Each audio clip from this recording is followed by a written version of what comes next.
Tetapi jawab Tuhan kepadaku, cukuplah kasih karuniaku bagimu. Sebab justru dalam kelemahanlah kuasaku menjadi sempurna. Sebab itu terlebih suka aku bermegah atas kelemahanku, supaya kuasa Kristus turun menaungi aku. Ayat 10, karena itu aku senang dan rela di dalam kelemahan, di dalam siksaan, di dalam kesukaran, di dalam penganiayaan, dan dalam kesesakan. Oleh karena Kristus, sebab jika aku lemah maka aku kuat, kata Rasul Paulus. Saudara, surat Korintus ini adalah surat yang ditulis oleh Rasul Paulus untuk jemaat yang berada di Korintus. Pada ayat ini khususnya, Rasul Paulus itu sedang menceritakan bahwa dia itu adalah seorang yang punya karunia yang luar biasa dengan pernyataan-pernyataan yang luar biasa. Ya, dia berkata bahwa dia itu dipakai Tuhan, bahkan ada pernyataan-pernyataan Tuhan lewat dirinya yang luar biasa. Ya, tetapi ya di sana dia katakan, ya di dalam segala karunia yang luar biasa itu dia telah diberi ya suatu duri dalam daging sama Tuhan. Ya, yaitu dia bilang ayat yang ke-7 di sana dikatakan seorang utusan iblis untuk menggocoh aku, supaya Rasul Paulus tidak meninggikan diri. Ya, jadi saudara, di tengah-tengah kehebatannya, di tengah-tengah ya keluar biasaan seorang Rasul Paulus, ternyata ya ada satu duri dalam daging. Ya, tidak ada yang tahu persis duri dalam daging itu apa, tetapi banyak yang mengartikan atau para ahli ya berkata bahwa kemungkinan itu adalah satu penyakit yang diberi di dalam dirinya Rasul Paulus. Ya, jadi dia bilang di tengah-tengah kehebatan saya itu ada duri dalam dagingku, yaitu seorang utusan iblis yang Tuhan izinkan untuk menggocoh Rasul Paulus supaya dia tidak sombong. Ya, dan untuk hal ini Rasul Paulus berkata, tentang hal ini sudah 3 kali aku berseru kepada Tuhan supaya utusan iblis itu ditarik mundur daripadaku. Ya, dengan kata lain Rasul Paulus berkata, aku sudah minta sama Tuhan 3 kali berdoa supaya mungkin dia sembuh kalau itu penyakit loh ya.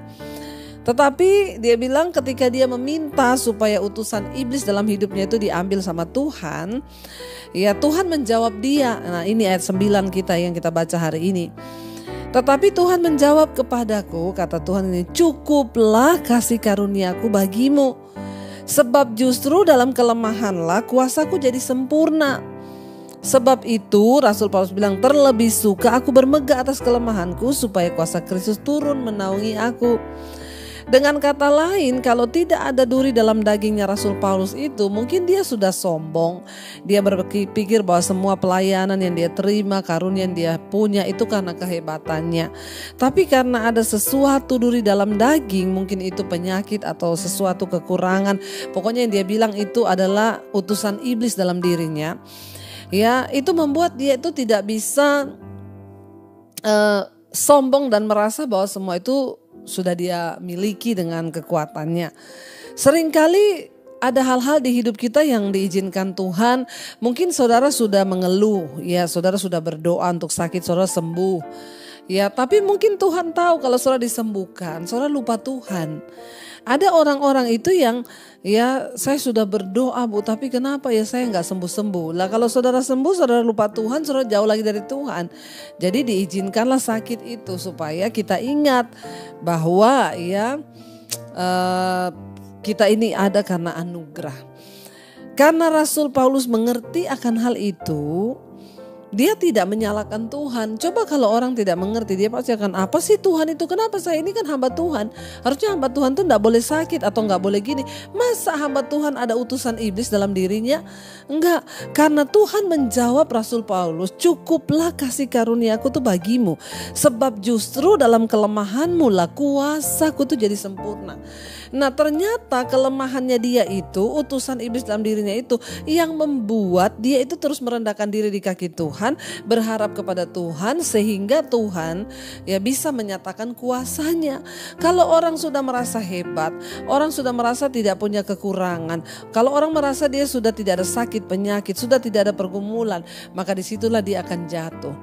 Tapi ketika kita merasa kita nggak ada apa-apanya, kita ini sakit atau kita ini mengalami sesuatu, maka disitulah kita datang berharap kepada Tuhan, memohon agar Tuhan menyatakan anugerah dan belas kasihannya. Karena itulah saudara Rasul Paulus bilang gini, sebab itu terlebih suka aku bermegah atas kelemahanku supaya kuasa Kristus turun menaungi aku. Yang lebih luar biasa lagi di ayat 10 dia berkata gimana saudara?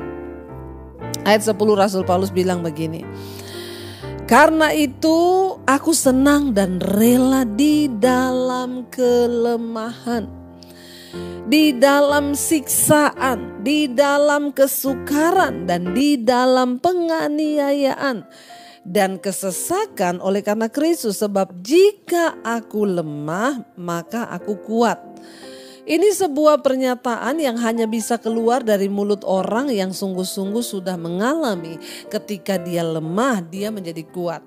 Tidak mungkin ada orang yang mau berani berkata, ya karena itu aku lebih senang dan rela tinggal dalam kelemahan, siksaan, kesukaran, aniaya, kesesakan oleh karena Kristus. Karena aku lemah maka aku kuat.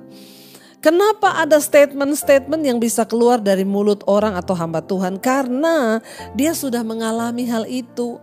Tidak akan mungkin kita menemukan satu rumusan atau satu statement dalam hidup kita kalau kita belum mengalaminya. Karena itu saudara, mengapa khotbah-khotbah orang yang sudah mengalami Tuhan itu rasanya lebih mantap, lebih enak, lebih kena bagi kehidupan kita? Ya karena dia sudah mengalami.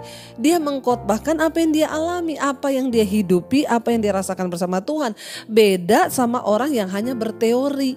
Ketika kita benar-benar mengalami Tuhan, maka kita bisa berkata dan kita bisa bicara. Tapi kalau kita nggak ngalami Tuhan, kita nggak bisa ngomong. Rasul Paulus bisa bilang, terlebih suka aku rela tinggal dalam kelemahan, kesesakan, siksaan, kesukaran. Ini nggak gampang loh. Di saat semua orang lebih mau enak, di saat semua orang lebih mau diberkati, di saat semua orang lebih suka sehat, di saat semua orang lebih suka bahagia, Rasul Paulus lebih memilih, aku lebih suka tinggal dalam kelemahan, kesukaran, siksaan. Mungkin orang gila kali saudara kita pikir. Tapi itulah orang yang sudah mengalami Tuhan, paradigmanya akan diubah oleh Tuhan. Mungkin hari ini Anda sedang sakit. Jangan anggap bahwa sakit itu kutukan atau sesuatu. Mungkin di balik sakit itu Tuhan sedang membentuk hidupmu. Bersyukurlah. Mungkin hari ini Anda sedang mengalami kekurangan uang. Jangan buru-buru cari jalan keluar. Saudara mau coba pinjam sana sini. Coba saudara datang berlutut di kaki Tuhan dan tanya, Tuhan, apa maksudmu di balik semua ini? Ya pasti di balik satu masalah itu ada tujuan Tuhan.